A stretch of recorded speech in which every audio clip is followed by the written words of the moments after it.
بسم اللہ الرحمن الرحیم۔ السلام علیکم دوستو، امید کرتی ہوں آپ سب لوگ خیریت سے ہوں گے اور محفوظ ہوں گے۔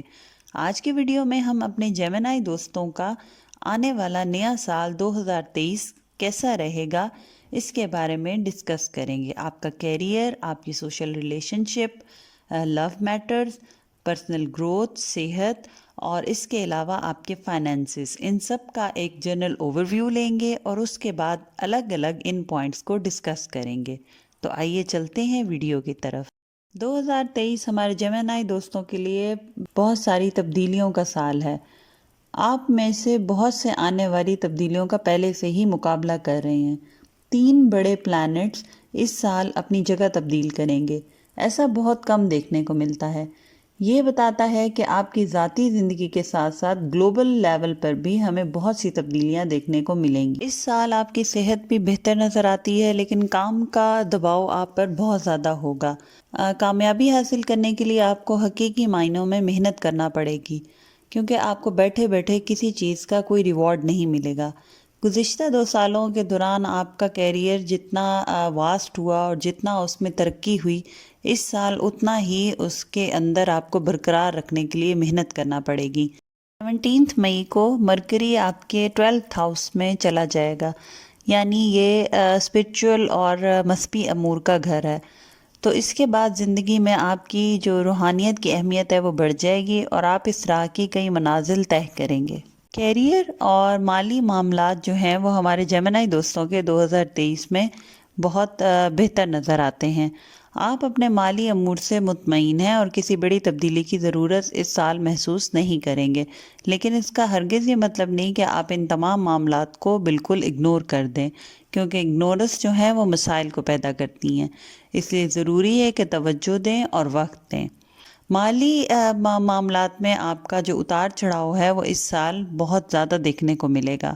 اس سال کے نئے چاند کے پہلے 15 دن آپ کے لیے نہایت نیک ہوں گے، کیونکہ ان دنوں میں چاند بڑھ رہا ہوگا، تو ان دنوں میں آپ مالی امور پر زیادہ توجہ بھی دیں گے۔ لیکن جیسے جیسے چاند جو ہے وہ گھٹنا اور ڈوبنا شروع ہوگا، یعنی جو اس کے آخری 15 دن ہوں گے، اس میں آپ کو تھوڑی پریشانی کا سامنا کرنا پڑے گا۔ اور چونکہ آپ ساری زندگی ان حالات سے گزرتے آئے ہیں، اس لیے ہمارے خیال میں آپ پریشان نہیں ہوں گے، کیونکہ یہ وقتی طور پہ ہوگا اور دوبارہ نئے چاند کے آنے پر یہ حالات جو ہیں دوبارہ سے بہتر ہو جائیں گے۔ نئے چاند کے پہلے 15 دن میں ان چیزوں پر پیسہ خرچ کرنا فائدہ مند رہے گا جن کی بدولت آپ کی آمدنی میں اضافہ ہو سکتا ہے، جیسے کہ جائیداد کی خرید و فروخت یا کئی نئی جگہ پہ انویسٹمنٹ کرنا۔ لیکن چاند کے آخری 15 دن میں آپ پرانے قرضے اتار سکتے ہیں اور چیزوں کی خرید و فروخت کرنے میں یہ آخری 15 دن آپ کے لیے بہت بہتر رہیں گے۔ کوئی جائیداد بیچنی ہو یا انویسٹمنٹ پر پروفٹ وصول کرنا ہو تو اس کے لیے چاند کے آخری جو 15 دن ہیں وہ بہتر رہیں گے۔ سال ہمارے جیمنائی دوست جو ہیں وہ چیریٹی کے کاموں میں بہت مصروف نظر آئیں گے، اور اس کے ساتھ ساتھ آپ کے مذہبی معاملات بھی کافی بہتر نظر آتے ہیں۔ 10ویں گھر میں سیٹرن کی موجودگی یہ بتاتی ہے کہ آپ کی ہر کامیابی جو ہے وہ کمپلیٹلی محنت اور میرٹ کا نتیجہ ہوگی۔ گزرے ہوئے سالوں میں جو کئی کامیابیاں آپ کو ملی ہیں ان میں سے بہت ساری قسمت کی مہربانی کی بدولت ملتی ہیں، لیکن اب آپ کو خود کو پروف کرنا ہوگا۔ لہٰذا کیریئر میں اس سال آپ کو خوب محنت کرنی پڑے گی، اور اگر آپ محنت کریں گے تو کامیابی بھی لانگ ٹرم ہوگی۔ عام طور پر آپ کو محنت پر جو مجبور کرتا ہے وہ آپ کا باس ہوتا ہے، جو آپ کو کام کے لیے اتنا دباؤ ڈالتا ہے کہ آپ اپنی صلاحیتوں اور اہلیتوں سے بڑھ کر کارکردگی دکھا جاتے ہیں۔ تو ہمارا مشورہ یہ ہوگا کہ ایسے لوگوں کو ان کے تقاضوں سے بھی زیادہ کام کر کے دکھائیں، یعنی وہ جو آپ سے ایکسپیکٹ کر رہے ہیں آپ اس سے زیادہ کام کر کے دکھائیں۔ اس چیز میں آپ کو مشکل تو ہوگی، لیکن اس سے آپ کو بہت لانگ ٹرم فائدے ہوں گے۔ تک آپ کے سوشل ریلیشن شپ اور آپ کی فیملی میٹرز کی بات ہے تو آپ کا 4th ہاؤس جو کہ آپ کے فیملی میٹرز کا ہاؤس ہے، اس سال وہ کچھ زیادہ سٹرونگ نظر نہیں آتا۔ اس کے مقابلے میں آپ کا 10th ہاؤس جو کہ آپ کے کیریئر کا ہاؤس ہے وہ کافی اسٹرانگ نظر آتا ہے. تو اس سے یہ بات پتہ چلتی ہے کہ آپ کے گھر کے حالات میں کوئی بڑی تبدیلی اس سال نظر نہیں آتی. ہاں البتہ آپ اپنے کیریئر کے معاملات میں بہت زیادہ ورک کرتے ہوئے نظر آتے ہیں. گھریلو معاملات کو آپ نظر انداز تو نہیں کریں گے، مگر اس پر آپ اپنی انرجی زیادہ ویسٹ نہیں کریں گے. مارس 11 جولائی سے 28 اگست تک آپ کے 4th ہاؤس میں رہے گا، جس کی وجہ سے آپ کے گھریلو معاملات میں تھوڑا اتار چڑھاؤ رہے گا.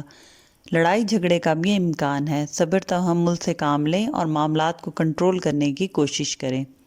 اگر گھر میں کوئی بڑے پیمانے پر تعمیر اور مرمت کا کام کروانا چاہتے ہوں تو اس کے لیے یہ ڈیٹس بہترین ثابت ہوں گی. ہلکی پھلکی تزئین و آرائش اور گھر کی خوبصورتی میں اضافے کے کاموں کے لیے 9 اکتوبر سے 8 نومبر تک کے ڈیٹس بہتر رہیں گی. آپ کے اپنے بہن بھائیوں کے ساتھ آپ کے تعلقات بہت خوشگوار نظر آتے ہیں. ریلیشن شپس اور لو میٹرز اس سال آپ کے بہت انٹرسٹنگ نظر آتے ہیں.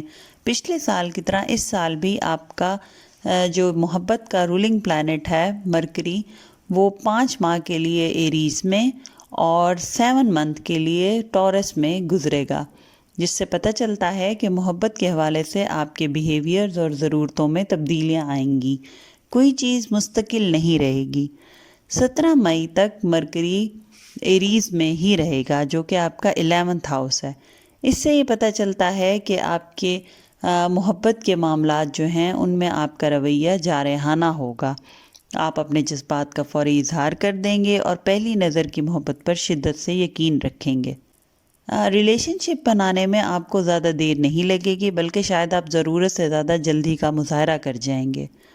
محبت کے حوالے سے آپ کا رویہ بے خوف ہوگا. آپ کو تکلیفوں کا سامنا بھی کرنا پڑے گا، لیکن ایسی باتوں کا آپ زیادہ اثر نہیں لیں گے اور جلد ہی ٹھیک ہو کر پھر سے اسی کام پہ لگ جائیں گے جو کہ پہلے کر رہے تھے.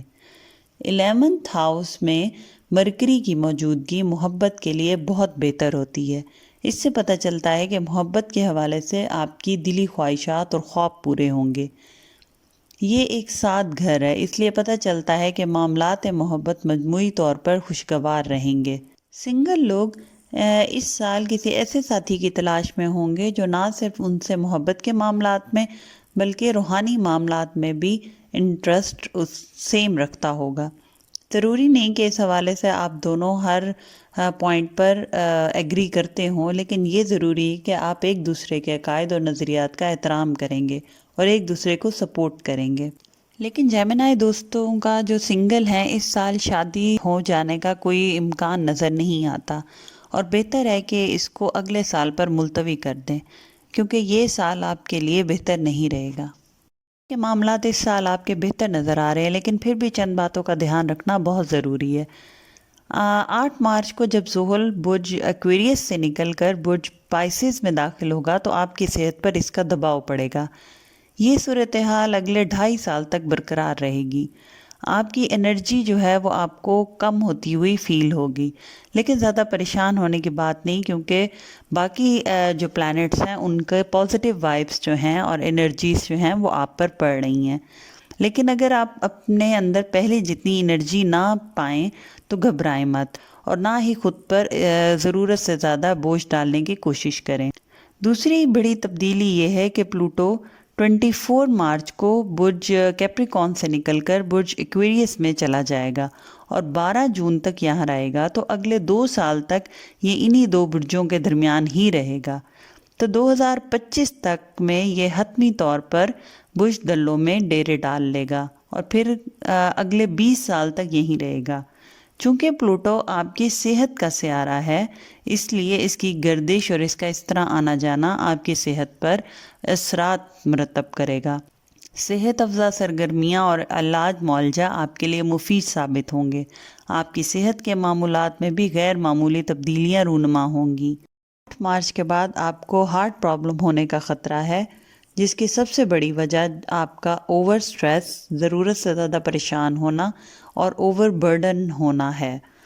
اس لیے بہتر ہے خود کو ان چیزوں سے محفوظ رکھیں اور خدا کی ذات پر پورا ایمان رکھیں. 24 مارچ سے 12 جون تک اپنے گھٹنے اور پنڈلیوں کا بہت زیادہ خیال رکھیں، ان کی باقاعدہ مالش کریں اور ورزش کے دوران اپنے ٹخنوں یعنی اینکلز کو ایکسٹرا سپورٹ دیں، کیونکہ اگر آپ کے ٹخنوں کی کمزوری کی وجہ سے آپ کی ریڑھ کی ہڈی کے الائنمنٹ بگڑ جائے تو یہ پورے جسم پر بہت برا اثر ڈالتی ہے۔ اس کے علاوہ 24 مارچ سے 12 جون تک آپ کی ریڑھ کی ہڈی، گھٹنے، دانت اور ہڈیوں کے مسائل جو ہیں وہ کافی سامنے آ رہے ہیں۔ تو یہ تھا ہمیں والے نئے سال کا جنرل اوور ویو۔ انشاءاللہ زندگی رہی تو وقت کے ساتھ ساتھ ہر ہفتے کا ویکلی ہاروسکوپ میں ان سب باتوں کو ڈیٹیل میں ڈسکس کریں گے۔ امید کرتی ہوں آپ کو یہ ویڈیو پسند آئی ہوگی۔ پسند آئی ہے تو لائک اور شیئر کر دیں اور چینل کو سبسکرائب کر دیں۔ بیل کا آئیکن پریس کر دیں تاکہ کوئی آنے والی ویڈیو آپ سے مس نہ ہو۔ جزاک اللہ، اللہ حافظ۔